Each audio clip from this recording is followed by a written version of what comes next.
एक तरफ देश में कोरोना का संकट है तो दूसरी तरफ किसानों की रीढ़ की हड्डी तोड़ने वाले टिड्डी दल के हमले का खतरा एक बार फिर मंडराने लगा है। राजस्थान के जैसलमेर में पाकिस्तान सीमा से लगे तनोट बबलियान इलाके में टिड्डियों का नया दल देखा गया। जिला प्रशासन ने मुस्तैदी दिखाते हुए इस दल को तत्काल नष्ट कर दिया है।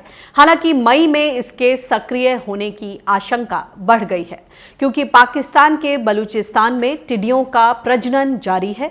बीती सर्दियों में टिड्डियों का दल राजस्थान से आगे बढ़कर गुजरात और पंजाब तक पहुंच गया था। इससे किसानों को रबी की फसलों में नुकसान उठाना पड़ा था। इससे सबक लेते हुए प्रशासन ने सीमाई इलाकों में टिड्डियों की सूचना देने वाले कंट्रोल रूम को बनाने की बात कही है ताकि इससे जल्द से जल्द निपटा जा सके। कंट्रोल रूम एक तो हम जिले पे बनाएंगे, एक एलसीओ में और सारे एसडीएम हेडक्वार्टर्स पे, वो हम आजकल में कंट्रोल रूम स्थापित करते हैं। टिड्डी आती है तो पता तो लग जाता है, लेकिन इंपॉर्टेंट ये है कि टिड्डी जैसे ही एंटर करे, अगर उसी टाइम पता लग जाए तो हम उसको उस एरिया में ट्रीट कर सकते हैं जहाँ खेती नहीं होती। नहीं तो एक बार वो रामगढ़ मोहनगढ़ इस बेल्ट तक पहुँच जाती है तो फिर खेती वाला एरिया आता है, उसमें नुकसान होने की संभावना रहती है। तो इसी को देखते हुए अभी हम बीएसएफ के साथ यही बात कर रहे हैं कि आपके पास जैसी सूचना आए आप तुरंत हमें बताएं। अभी भी जो हुआ था वो बबलियान पे जैसी इन्फॉर्मेशन मिली तो बबलियान बॉर्डर पे जाके ही एलसीओ की टीम्स ने ट्रीटमेंट किया, तो बॉर्डर से आगे नहीं आ पाए।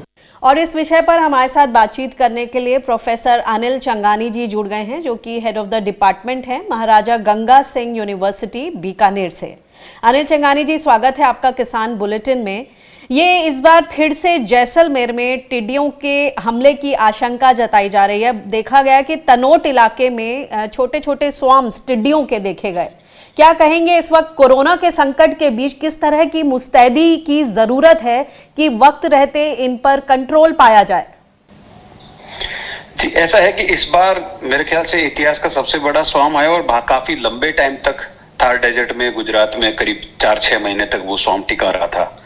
और उस दौरान कई सारी उनकी छोटी छोटी पॉकेट पॉपुलेशन अभी भी आइसोलेशन में बची रह गई, क्योंकि जो लैंड यूज पैटर्न चेंज हुआ है, जिस तरह से कैनाल का इंट्रोडक्शन थार डेजर्ट में हुआ है, जो पानी का स्प्रेड हुआ है, जिस तरह से एक्सोटिक प्लांट स्पीसीज जैसे प्रोसोफिस जूलीफ्लोरा है, इनका भी वेजिटेशन आसपास खूब हुआ है and that makes an ideal habitat for the locust.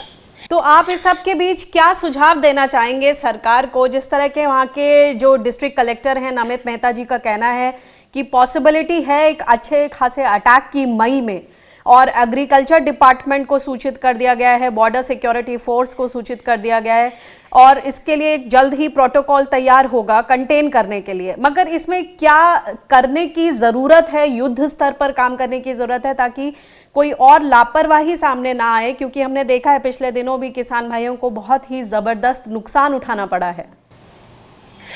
देखिए, अभी जो कोरोना संकट आया हुआ है उसमें मैं नहीं सोचता है कि उसमें कोई बीएसएफ से अप्रोच करने का जरूरत है या एग्रीकल्चर डिपार्टमेंट से अप्रोच करने का। इसके लिए लोकस कंट्रोल डिपार्टमेंट बना हुआ है जिसका हर एक डिस्ट्रिक्ट हेडक्वार्टर पे ऑफिसेज है और उनका हेडक्वार्टर जो वेस्टर्न जोन का है वो जोधपुर में है।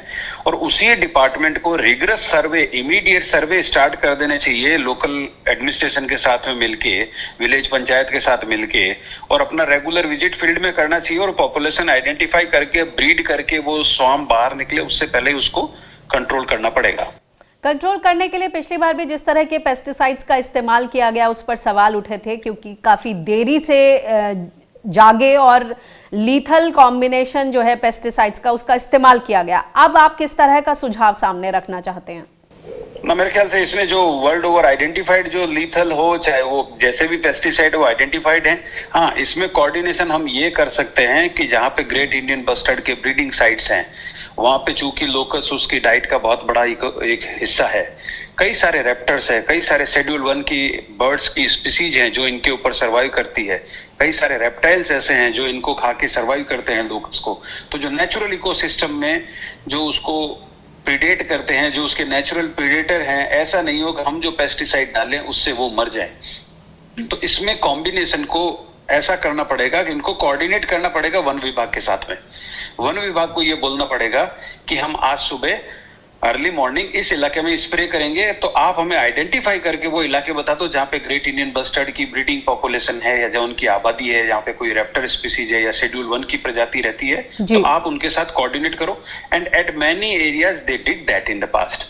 लेकिन अभी जो कोरोना संकट है उसमें प्रशासन को बिल्कुल स्ट्रिक्टली इनको बोलना पड़ेगा कि आप, क्योंकि जो स्प्रे करने वाली टीम है उसका एक लिमिटेशन है, वो अपने साथ लाखों गैलन पेस्टिसाइड लेके निकलता है। उनके जो एक्सपर्ट्स होते हैं उनको सिर्फ उस पॉइजन का कंट्रोल करना होता है। वो किसी लोगों के भरोसे उसको पब्लिक के टच में आने से बचाने के लिए वो खाली अपने उस पॉइजन कंटेनर को ही कंट्रोल कर पाते हैं। और उनका जो टाइम है वो अर्ली मॉर्निंग 4-5 बजे, रात भर फील्ड में रहते हैं। मॉर्निंग उनकी प्लानिंग होती है 4-5 है, जब लोकस जमीन पे टिका रहता है।